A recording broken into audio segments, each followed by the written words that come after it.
All right, so what does it mean that he was the creator?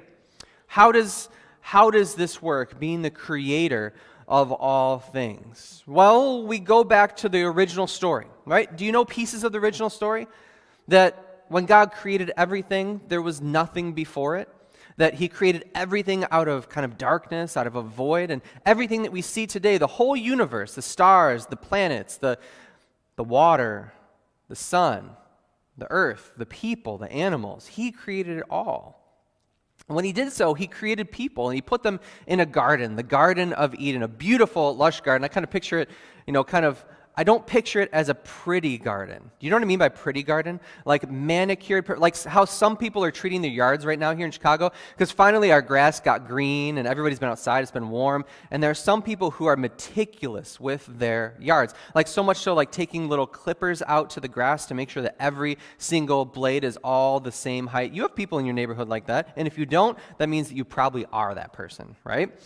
So that is not how I picture the Garden of Eden.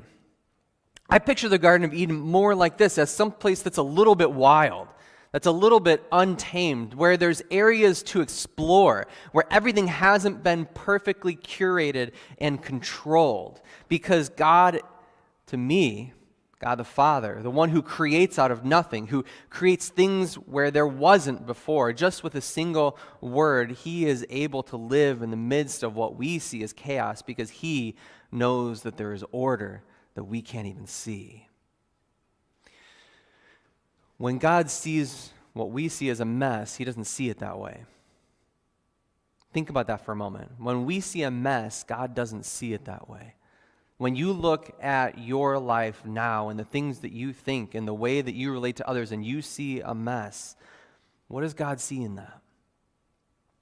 I'm here to tell you today that I don't think that he sees the mess that you see. I don't think he sees that at all. Because the creator, the designer, the father of all things, well, he has a way. He has a way about him.